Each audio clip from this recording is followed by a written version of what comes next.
What if everything we've been told about autoimmunity is wrong? I'm Elizabeth Yarnell. After awakening partially blind one morning in 1999, a doctor told me my multiple sclerosis would put me in a wheelchair within 10 years. I refused to accept that as the end of the story, so I started investigating. Welcome to the Inflammation Investigator, the podcast that uncovers the inflammation lurking underneath your ailments. Because autoimmune and chronic conditions should not be viewed as death knells when they are actually alarm bells. I'm a traditional naturopath and founder of the Inflammation Academy. And in 2 episodes every week, we dig into what conventional medicine might be missing. If you're living with chronic or unexplained symptoms, this investigation is for you. Your body has been trying to tell you something. Let's start listening. In the last few episodes, we've been talking about how multiple sclerosis is a result of damage to the myelin sheaths from inflammation. Now we're going to move into a series of episodes about inflammation itself. In fact, chronic inflammation, and how that is really at the root of most, if not all, chronic disease. This section is called It's All About Inflammation. "How are you with parsnips?" my husband asked one morning during the pandemic as we prepped vegetables bound for the crock pot on a snowy winter day. I had to stop and think about it, as I honestly had no idea. I couldn't recall the last time I had eaten parsnips.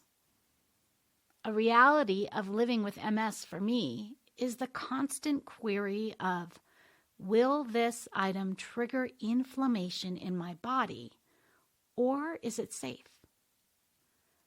As I considered if I could safely eat parsnips or not, I was a good 20 years into my being super aware of every last thing that goes into my body journey. I'd been extensively tested for allergies and food sensitivities, and I'd amassed a list of foods that I knew for sure would have undesirable effects on my body, as well as a list of foods that I knew to be safe and not inflammatory for me. But parsnips? They weren't on my unsafe list, but neither were they on my known safe list. I remembered long ago enjoying pureed parsnips at a restaurant. So I took a chance and we loaded the stew with the yummy root veggie along with other wholesome ingredients that I confidently knew would not cause inflammation in my body. After simmering all day, the soup was delicious. I ate 2 heaping bowls.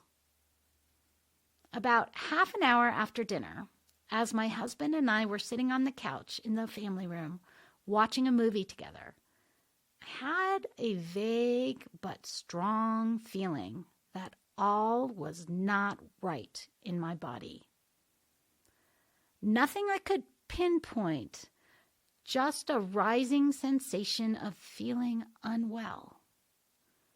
I stood up shakily and quickly realized I had very little time to get upstairs to my bedroom. I couldn't say exactly why I felt that way, but I knew my time as a functioning human was running out that day. I made a beeline for the staircase, but made it up only as far as the midway landing, where I crumpled in a boneless heap. Sprawled between flights, my head resting on my forearms on the next step up, I was now stuck. I tried to will myself to stand, but my body was not responding. I'm just going to stay here for a little while, I remember thinking. I couldn't move in any case. I was just going to lay there until I felt stronger and steadier. But I had to pee, and I remember starting to feel chilly. After maybe 5, maybe 10, or even 30 minutes, time seemed to be standing still. I rallied my strength and called out to my husband, who was still watching an action movie in the family room. The volume on the TV was either too loud for him to hear me, or maybe my voice wasn't as loud as I thought it was. It took a couple tries. He found me, still on the landing, and was confused as to what I was doing there. "I'm having an MS attack," I said, just realizing this truth as I said it. He asked how long I had been there and why I hadn't said something to him sooner. I didn't have any good answers. He ascended to the landing and tried to help me stand by leaning over me and lifting me up from beneath the armpits. The sensation of being moved from a prone position threw me into a tailspin, and I cried out. My body turned to jelly, and I slid back down through his arms like an intransigent toddler. Back in a ragdoll heap on the landing, I wondered if I might vomit. My husband sat down next to me and patiently asked if I knew what had brought on this MS attack. He remembered the parsnips before I did. The parsnips! The parsnips were the sole unknown variable. He was probably right. It's so helpful to have someone else around to do the detective work at times like these. I always remind my clients that when there is inflammation in the body, there is also inflammation in the brain, because inflammation is systemic and travels through the bloodstream everywhere the blood goes. In the midst of an inflammatory flare, an inflamed brain makes it incredibly challenging to think clearly enough to identify possible triggers. Not only is it hard to think clearly when your brain is swollen, but oftentimes the onset of symptoms is delayed by hours or even days, making it even more difficult to trace the symptom back to the trigger. This particular hypersensitivity reaction caused by the parsnips had come on fast and hard in under an hour, making it very easy to correlate to eating the parsnips. Eventually, with my husband's help, we got me up the remaining 6 steps and onto the floor of the upstairs hallway. He proposed I just stay there in the hallway with a blanket and a pillow, and it sounded inviting. I was exhausted and scared. Yes, even after more than 20 years of dealing with MS flares, I am frightened every time. But I still had to pee, and I desperately wanted to be in my bed. It probably took another 20 or so torturous minutes to get me there by slithering along the corridor. Reaching into the drawer of my bedside table, I grabbed the homeopathic antihistamine remedy that I knew would help calm the inflammatory response, put a few drops underneath my tongue, and went to sleep. By early the following morning, although tired and feeling somewhat hungover, I felt overall much better and could walk again. The inflammation storm had washed over me, hopefully too quickly to leave any lasting damage. MS is well known for being a capricious and unpredictable disease. In the early years of my post-diagnosis life, each MS attack would linger in my body for 6 weeks or longer. At that time, I hadn't yet come to learn about the concept of inflammation triggers or the corresponding solution of inflammation abatement. Nor had I begun to seek and use natural remedies to resolve inflammation once it flared.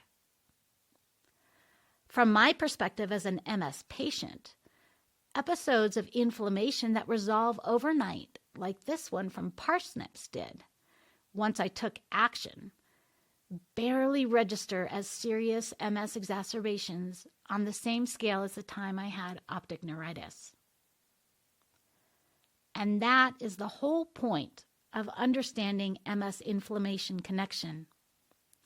To reduce the length of time an MS attack lasts so that it is a forgettable blip in a medical history rather than the beginning of endless symptoms of pain, discomfort, or dysfunction,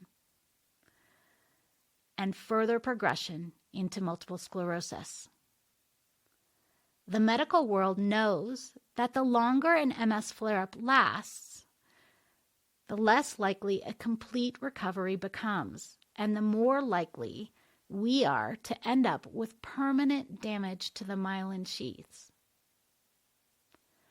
Eventually, people with relapsing remitting MS, RRMS, progress to more frequent inflammatory flare-ups with less and less complete recovery as time goes on, which is when the diagnosis moves into primary progressive MS, PPMS, when remissions no longer arrive at all and there is no recovery of functional abilities or pauses between the flares.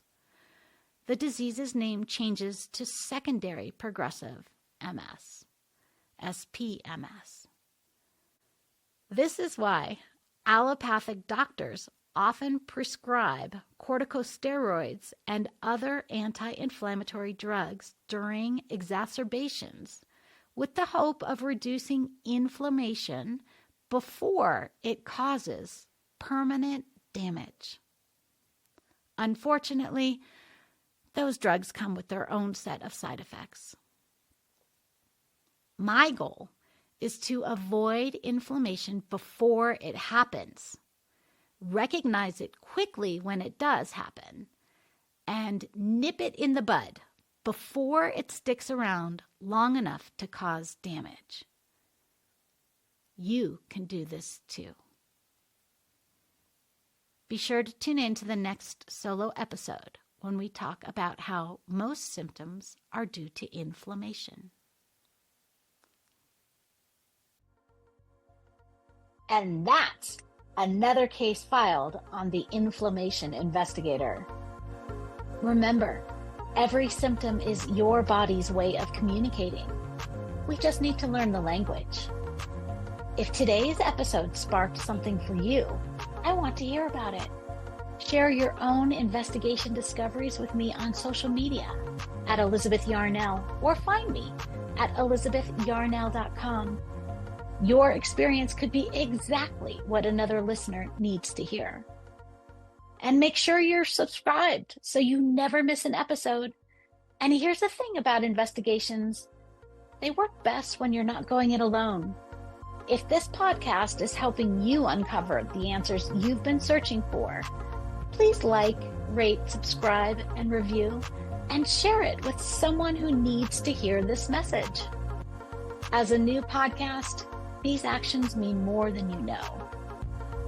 Want to dive deeper into your own inflammation investigation?